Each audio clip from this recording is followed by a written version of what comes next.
Em nome do Pai, do Filho e do Espírito Santo. Amém.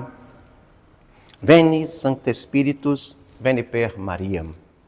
Muito bom dia, muito boa tarde, muito boa noite. Estamos aqui, eu, Padre João Cláudio, na nossa 18ª aula, como evangelizar os batizados. Na aula passada, nós mostrávamos o edifício, que tem como a base a experiência pessoal com Jesus, que tem como os pilares a moral, o dogma, a teologia, a catequese, o comprometimento social, a pastoral, a vida na igreja, buscando a santidade. Então é partir desses 3 pontos, partir da base que é Jesus. Não é formarmos católicos. Antes de formarmos católicos, precisamos ser cristãos. Antes de sermos catequizados, precisamos ser evangelizados. Termos uma experiência pessoal com o Senhor. Nos tornarmos discípulos. Passarmos por essa escola do discipulado. Hoje em dia, na internet, a gente vê muita gente querendo catolizar os batizados. Quando, na verdade, nós precisamos evangelizá-los. Anunciar a salvação de Jesus. Anunciar o amor de Deus. Anunciarmos que o pecado nos afasta, quebra essa comunhão. Anunciarmos que uma fé no Senhor Jesus, Senhor e Salvador da minha vida, me leva a uma transformação de vida, me leva a me abrir aos dons do Espírito Santo e me insere, aí sim, numa vida de comunidade. Isso é importante. Nós estávamos falando aqui sobre a experiência de Nicodemos.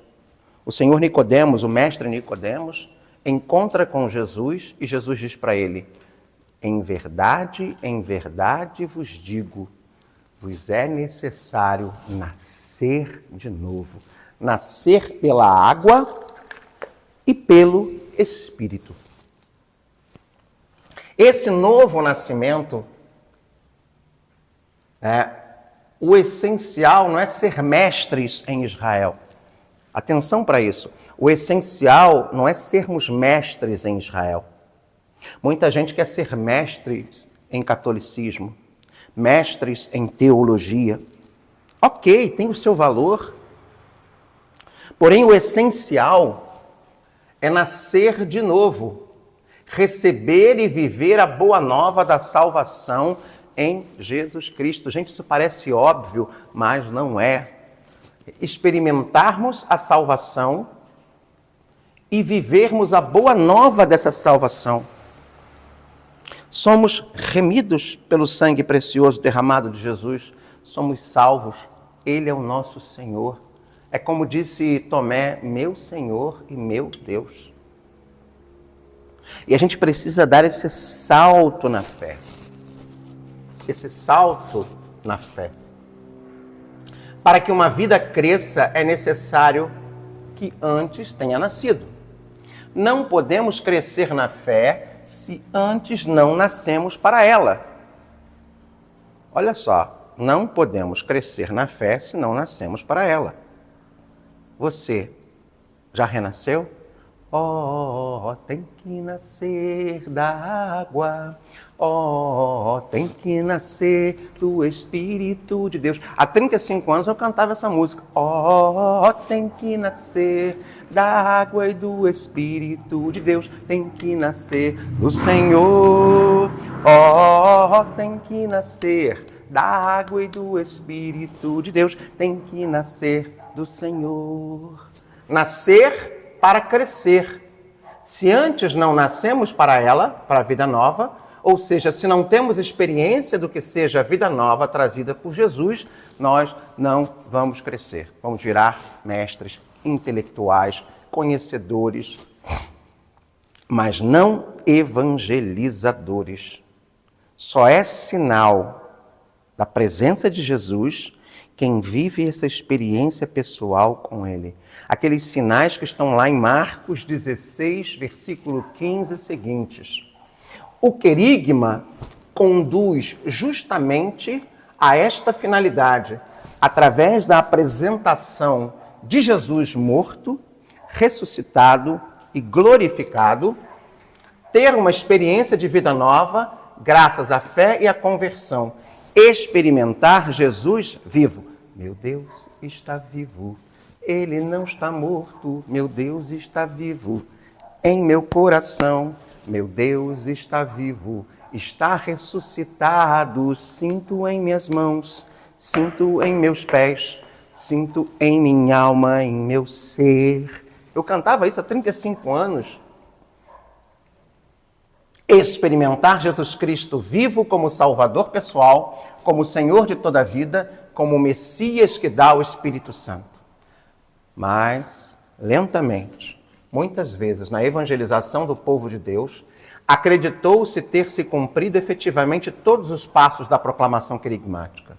Por isso começa-se, continua-se, termina-se falando das verdades, das leis divinas e dos dogmas cristãos a quem jamais conheceu pessoalmente a Jesus como Salvador, nem o experimentou como Messias.